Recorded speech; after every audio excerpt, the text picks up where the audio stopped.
In this video lecture, we'll try to draw different charts using Matplotlib like bar chart, pie chart, QR, contour, and many more. First you see is bar chart. Bar chart represents data as rectangular bars with heights. Height is the y value at particular value of x. So creating a bar is easier. You have to use function bar on x's object. The parameters are x, height is y, then there is width, bottom and align. Let's try to create a bar chart. So I require matplotlib, import matplotlib dot pyplot as plot. I'm trying to create a figure object first. So figure equal to plot dot figure. Let the dimensions be by default. I'm creating axis object equal to figure dot add axis. And let's give dimensions. I'm writing 0, 0, 1, 1. So that means it will take entire area. Now I require a data to draw. So I'm taking languages equal to list. So let's create a list. C, C++, then Python, Java, and one more, PHP. So these are my languages and these are number of students who have taken this language. So I'm creating another list where I'm writing a data, some random data,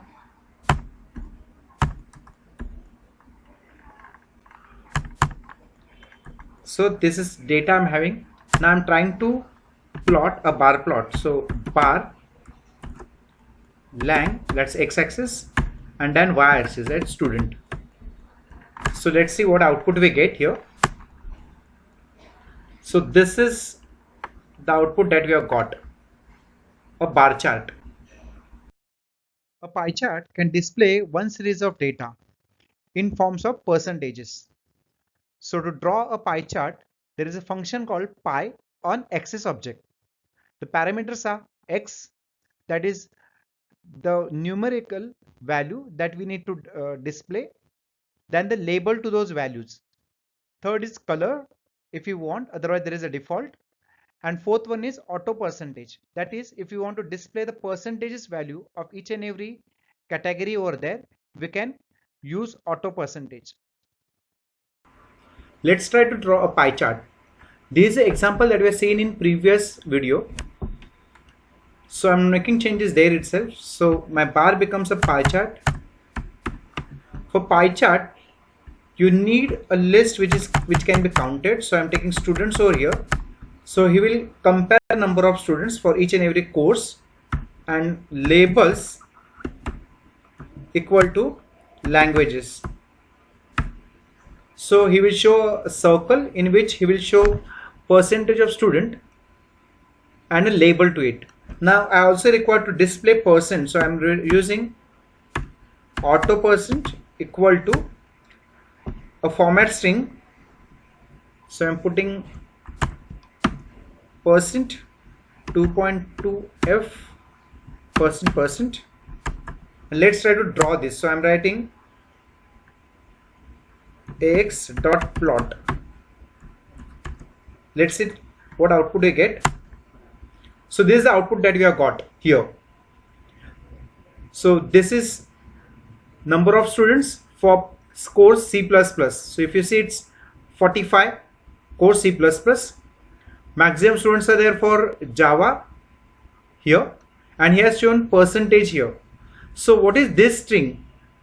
This string, suppose instead of 2 I write 1 here, then he has given me fractions to 1 digit only. If I want more, I can write here 3. So I get fractions up to 3 digits. Histogram is an accurate representation of the distribution of numerical data. In simple words, you have a series of numbers and you have bin. Now, if you have two bins and if you have series of 10 numbers, and these 10 numbers are divided into two bins depending on the value.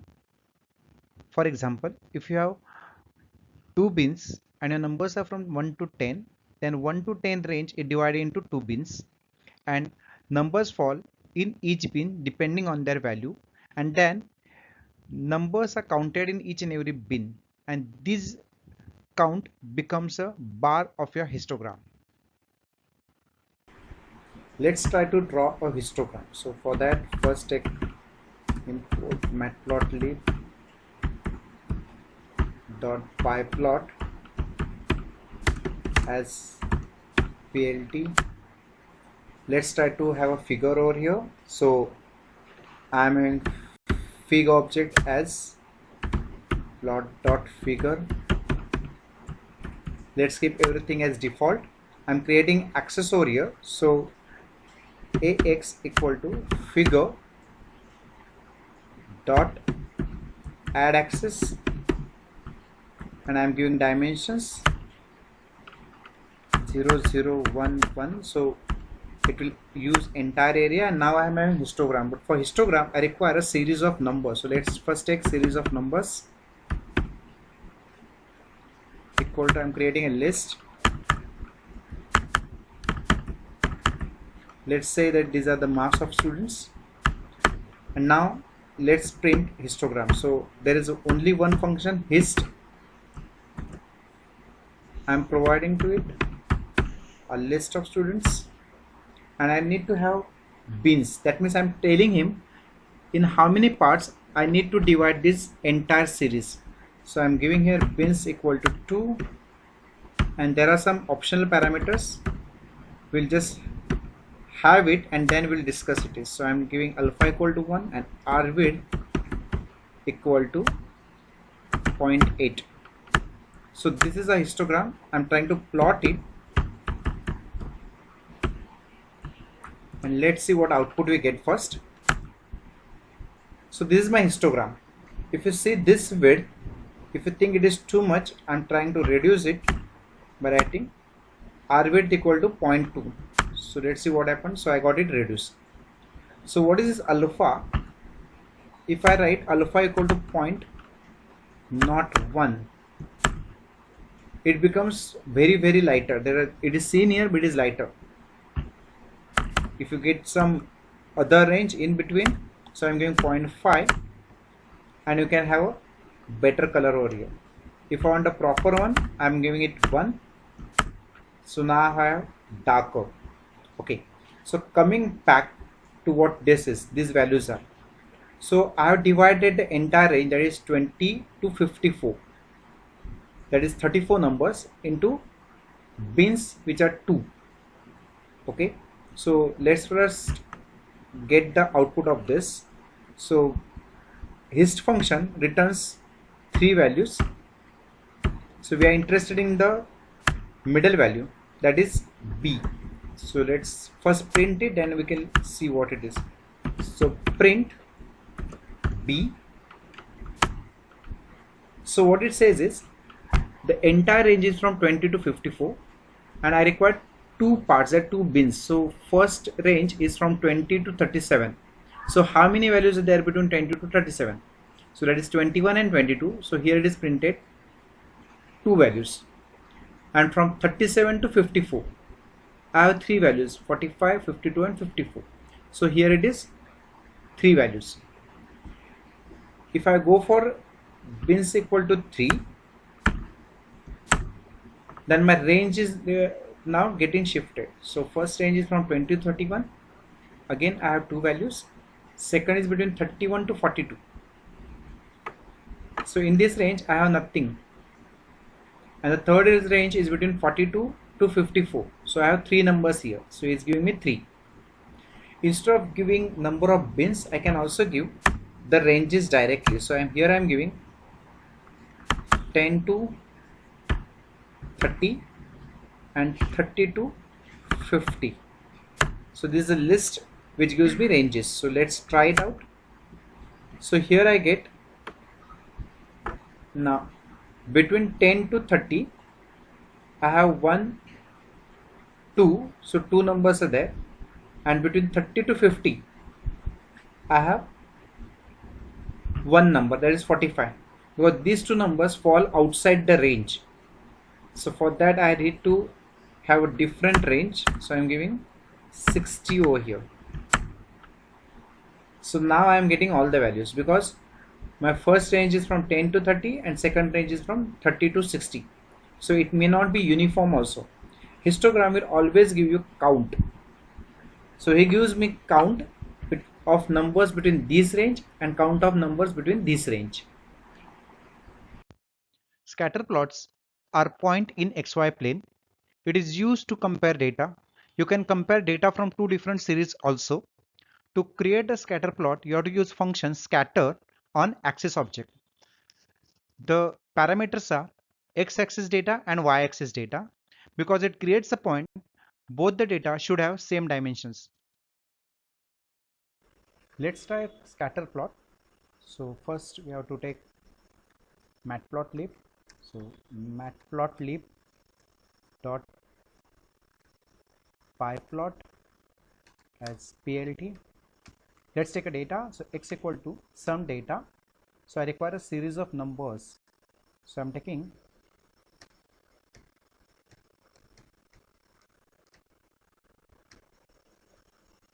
1, 2, 3, 4, 5, 6, 7, 8. So y equal to, because this both the numbers will form a point, so the dimensions should match. So I'm taking 4, 8.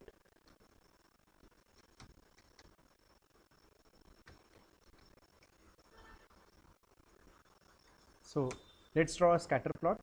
So plot dot scatter is a function to draw it, and I'm giving x comma y as inputs. So plot dot plot. So let's see what output we get. So this is the output. If you see this, 2 and 4 gives me a point. So this is 2 and 4. Then this is 5, 8, and so on. Contour plots are widely used to visualize density, altitudes, or heights. It's actually a three-dimensional data represented in a two-dimensional image. To create a contour plot, there is one function, contour, which takes three parameters. So there is x and y, and there is z, which is some function of xy. Let's draw contour plot. For that I require import matplotlib.pyplot as plot.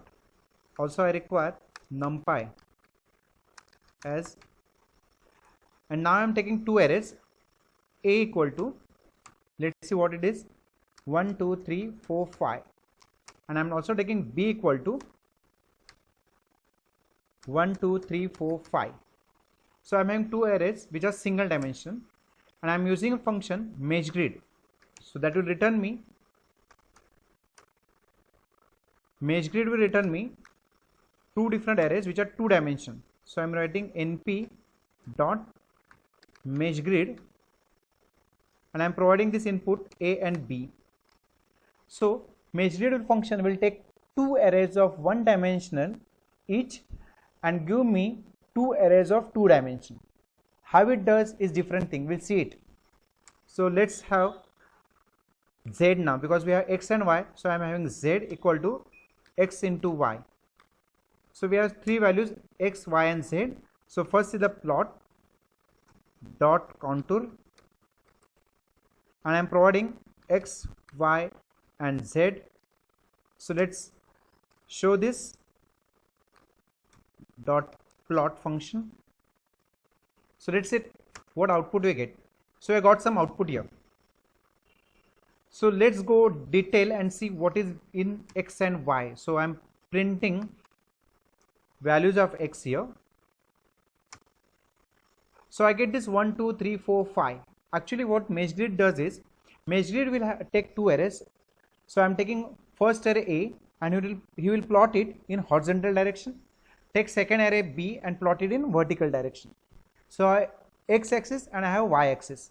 Then he will join all the points. That means he will draw parallel lines from all the points on y-axis that is horizontal parallel lines and vertical parallel lines from all the points on x-axis.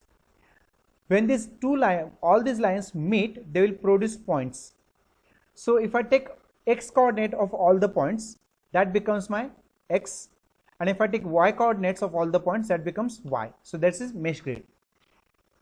Because we are having 5 points, it becomes 25, 5 into 5, 5 in this direction, 5 in this direction. So when you draw parallel lines, the total point become 25. So I am having y, I am having x, and I am taking z as x into y, and this is the output we get is contour plot. So we can change this and see what we get. So if I change these values to anything random,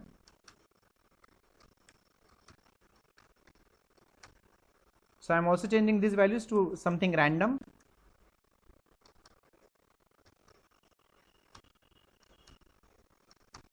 And see what output we get. So this is the output we got because of these values. If I print x, y here,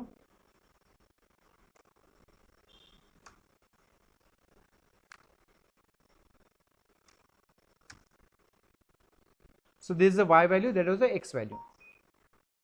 QR plot displays velocity vectors as arrows with components uv at the points x and y. Let's draw QR plot. For that, again I require matplotlib .pyplot as plt.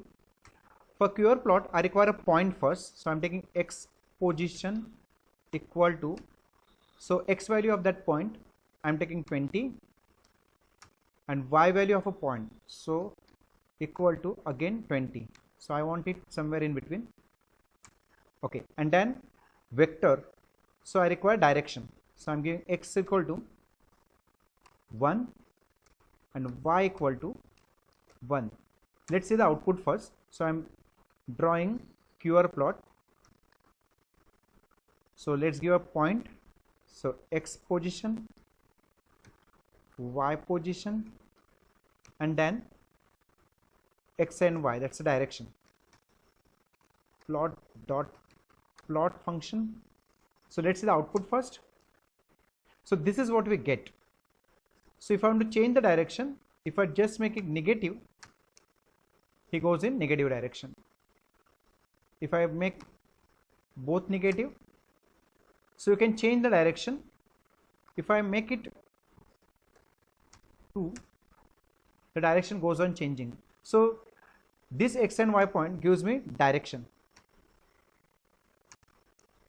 Okay, and this is the position. So if I want to add one more point, I can just add 10, 10. So as I'm adding new point here, I have to also give direction of that point. So I'm giving 1, 1.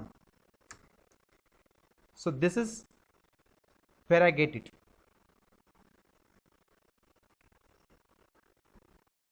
Box plot will display entire series of numerical data as a box. Let's draw a box plot. For that, I am importing again matplotlib .pyplot as. So for box plot, I require a series of data. So I'm taking data equal to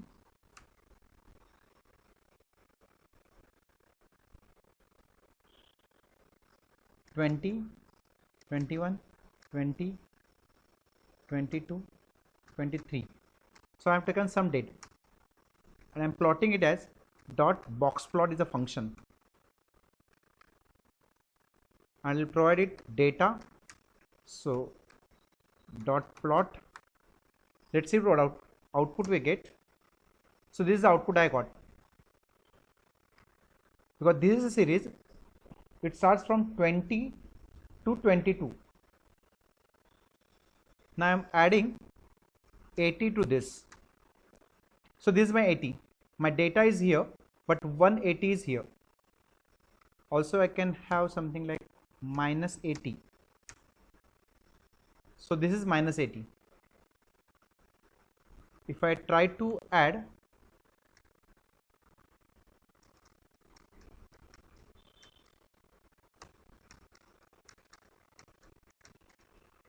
Let's see the output. So this is the output that I get in this case. Boolean plots are similar to box plot. It shows probability density of data at different values. If you see the function, it takes a single series to plot a data. Let's draw Boolean plot. So this is the same program that has plotted box plot. So I'm making a simple change here. Instead of box plot function, I'm using Boolean plot. Let's see what I get. So this is what I got. I can change these values to some very simple. So I'm making